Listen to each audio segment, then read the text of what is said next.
Hey there, Virtual Fencing Cowboy. Going to be breaking down that long presentation of mine, and the first one up, how virtual fencing works. So if you feel you've already got a handle on how the base station and direct-to-cellular models work, by all means, go ahead and skip this one and head on to the next.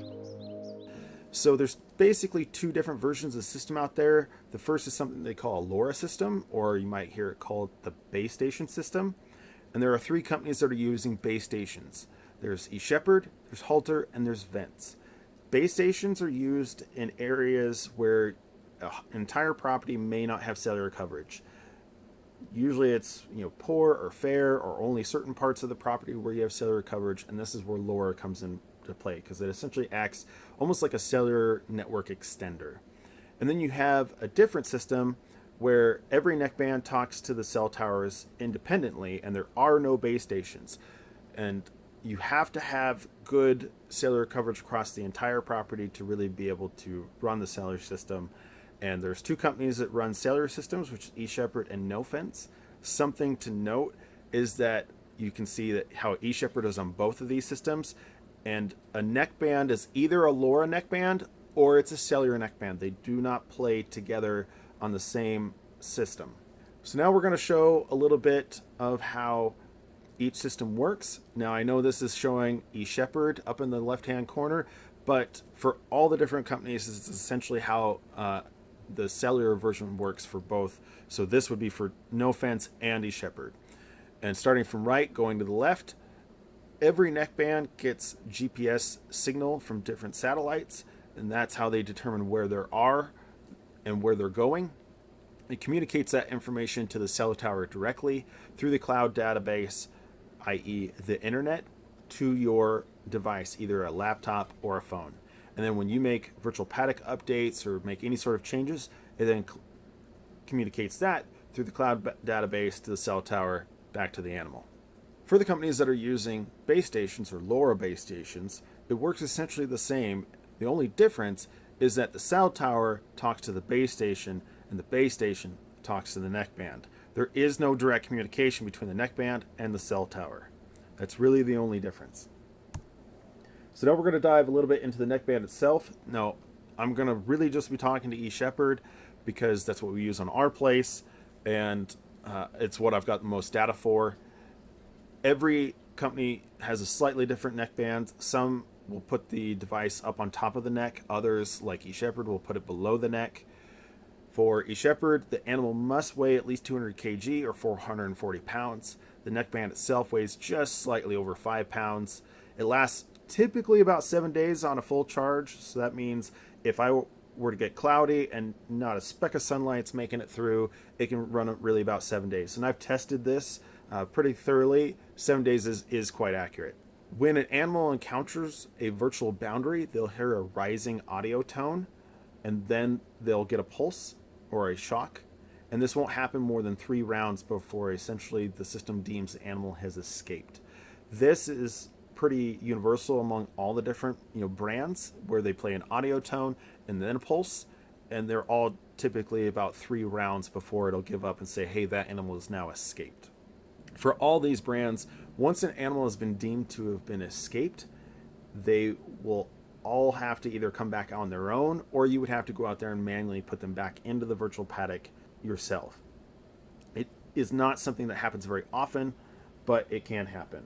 The one exception would be for eShepherd. They do have a feature called Return to Paddock, where it can actually kind of bring them back to the virtual paddock, but this is only something that is turned on after animals are fully trained, and eShepherd is confident that not only you understand eShepherd well enough, but your animals understand eShepherd enough to have something like that on.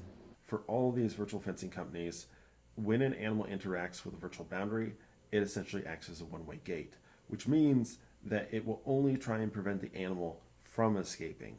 If it actually does escape and the animal is trying to come back into the virtual paddock, it will not do any of the tones. It will not try and shock them. It will allow them to do so freely. There is a feature called Return to Paddock for eShepherd. They're the only ones who have this feature. And when it is active, there can be more cycles, but this is selectable by the eShepherd team after a conversation with the customer. For Gallagher's eShepherd neckband, it does work with the Gallagher RFID reader because it does have an integrated RFID chip in the neckband itself. The neckband will update every 10 minutes with good reception. The neckband can hold 1 to 2 virtual paddocks in the neckband itself. What this means is when an animal then walks out of any sort of coverage, whether you're using the cellular version or you're using the LoRa version, it does not matter because that virtual paddock is held within. So the geodata or the points or the boundaries that you drew is actually contained in the neckband, and it will still work even when it's down in a draw and it doesn't see a cell tower, it doesn't see the LoRa base station. The neckband will notify you when the animal is down or the neckband has fallen off, and it will notify you through an icon change if a neckband goes out of communication with a base station or the cellular network for more than 24 hours. And the battery lifespan for this neckband is about 7 to 10 years. And something to note is the old design in the upper right-hand corner. This just goes to show that all these companies go through pretty robust research and development and have made the choices for their neckbands to be their way for some very good reasons. For eShepherd, they started with them above the neck design, and what they found was those 2 little prongs there just were not good enough in the winter or for exceptionally hairy breeds to deliver stimulus. So they ended up going away from that design in favor of below the neck design. So what this really shows is that they take feedback, they thoroughly test their stuff, and they're constantly trying to improve. So there will be future versions of the neckband that will look different, act different, because they're always trying to make these things better. So this is my wife with a neckband as she approaches a virtual boundary. There's the audio tone. She's mimicking an animal actually paying attention and turning away. So there is no pulse being delivered at this point. It is just the audio tone. Now here she's choosing to ignore the audio tone. You can hear how it raised in pitch would have delivered a stimulus, and then it started to raise an audio tone again, and she then chose to actually listen. Now, something to note is that she was not actually getting shocked here because the pulses are delivered through the chains. So she was not touching the chains. She received no pulses. So don't worry, she is fine, folks. This is one of our base stations that we use here on our property.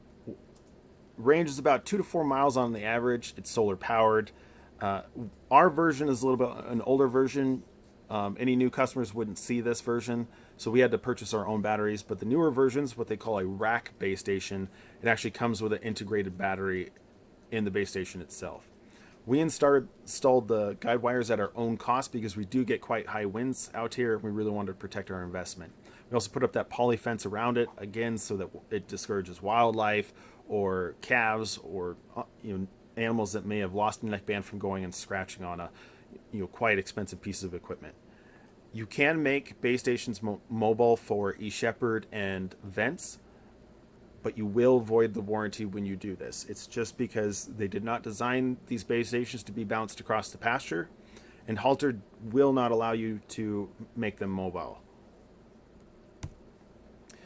When you talk to any of these companies, they're going to do a property assessment to decide how many base stations you might need for the LoRa-based systems. What this looks like is they start putting down points over your landscape, your property boundaries, and in this screenshot you can see how the point in the middle, there's a lot of green around it. That's where there's going to be really good communication between neckbands and that base station. As we get more into the yellows and the oranges, that's where the communication isn't going to be near as robust. You might only get communication half the time. And then if you get into any areas that don't have any color at all, that's where the neckband definitely is not going to talk to the base station. So like up in the upper right hand corner, you can see how all the coverage basically is dead ends at a line. That's because on the other side of that line is the other side of a ridge. So that base station just is not high enough to be able to see over the ridge and into the next sort of valley, and that's why the coverage kind of disappears, and why it comes back again. It's seeing another slope that's facing towards the base station and then disappears yet again because it's the backside of that ridge. All this means is that this is not something that you have to figure out as a customer. The companies will do it for you, and they will endeavor to get you the least amount of base stations as possible so that you're not making a bigger investment cost than what you need to be doing. There you go, folks. That's a brief rundown of how virtual fencing works. So, on to the next video where we're going to be comparing all the different virtual fencing brands.